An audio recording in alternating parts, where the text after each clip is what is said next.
क्या 251 सांसदों की सांसदी होगी खत्म, सुप्रीम कोर्ट की लटकी तलवार।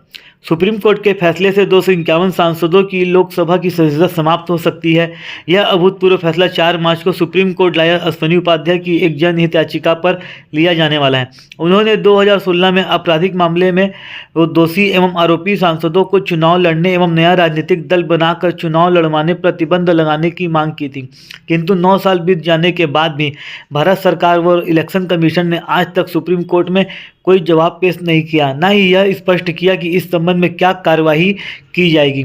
पिछले दिनों सुप्रीम कोर्ट में याचिका पर सुनवाई के दौरान प्रसिद्ध वकील विजय हंसारिका ने हाई कोर्ट में चल रहे मुकदमों की एक डाटा रिपोर्ट पेश की थी, जिसमें 251 सांसदों पर आपराधिक मामले लंबित हैं या वे दोषी पाए गए हैं।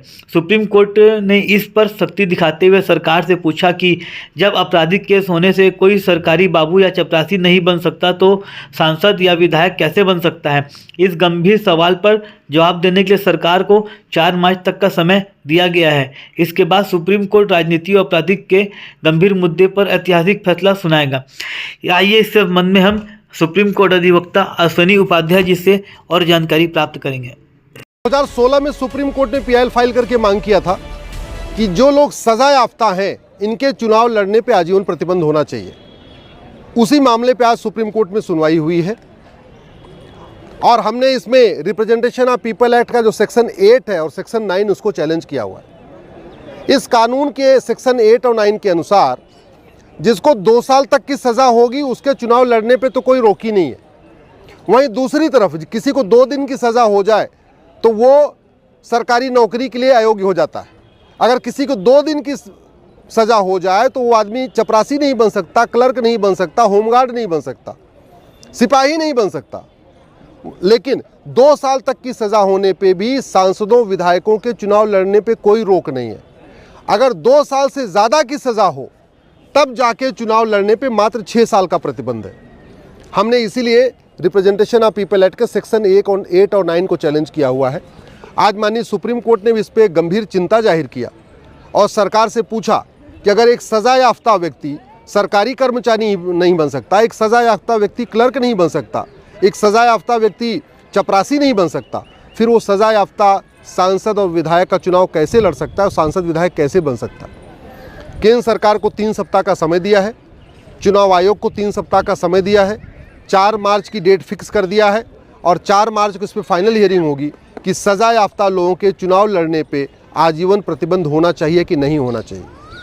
हमने एक और भी पीआईएल फाइल किया है जिसमें मांग किया है कि सज़ा याफ्ता लोगों के पार्टी बनाने और पार्टी पदाधिकारी बनने पर भी आजीवन प्रतिबंध होना चाहिए।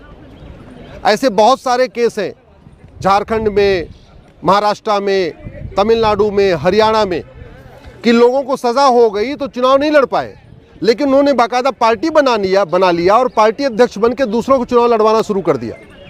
उस पीआईएल मैंने ये मांग किया है कि सज़ा याफ्ता लोगों के पार्टी बनाने और पार्टी पदाधिकारी बनने पर आजीवन प्रतिबंध होना चाहिए। एक हमारी तीसरी पीआईएल है जिसमें मैंने कहा है कि जिन लोगों के खिलाफ गंभीर मामलों में चार्ज फ्रेम हो चुका है, हत्या, बलात्कार, मनी लॉन्ड्रिंग, किडनैपिंग, एक्सटॉर्शन, ऐसे गंभीर मामलों में जिनके खिलाफ चार्जेस फ्रेम हो गया है, उनके चुनाव लड़ने पे रोक लगनी चाहिए और उनका मुकदमा जब तक डिसाइड न हो जाए तब तक उनके चुनाव लड़ने पे प्रतिबंध होना चाहिए। तो इस तरीके से कुल चार हमारी याचिकाएं हैं।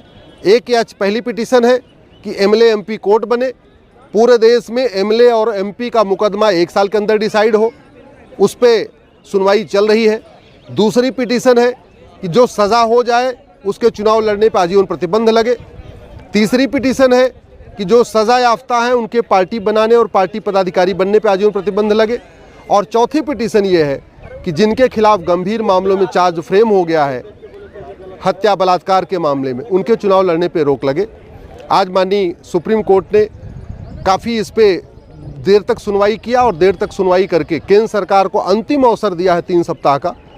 मामला 2016 से चल रहा है, लेकिन अभी तक केंद्र सरकार ने स्पष्ट नहीं किया कि वो सज़ा याफ्ता के जो लोग सज़ा याफ्ता अपराधी हैं उनके चुनाव लड़ने पर आजीवन प्रतिबंध चाहती है कि नहीं चाहती है। ऐसे इलेक्शन कमीशन ने भी अभी तक स्पष्ट नहीं किया, मामला 2016 से चल रहा है, कि जो सज़ा याफ्ता है उनके चुनाव लड़ने पर आजीवन प्रतिबंध होना चाहिए कि नहीं होना चाहिए। अब 4 मार्च को फाइनल हियरिंग होगी। मुझे पूरा विश्वास है कि सुप्रीम कोर्ट कम से कम इस पर एक डिसीजन लेगा और सेक्शन 8 और सेक्शन 9 जो रिप्रेजेंटेशन ऑफ पीपल एक्ट है, इसमें जहां 6 साल का प्रतिबंध है उसको ख़त्म करके उसको आजीवन प्रतिबंध बनाएगा और आने वाले टाइम में सजा याफ्ता लोगों के पार्टी बनाने, चुनाव लड़ने, पार्टी बनाने, पार्टी पदाधिकारी बनने पर आजीवन प्रतिबंध होगा, ऐसे हमें पूरा विश्वास है।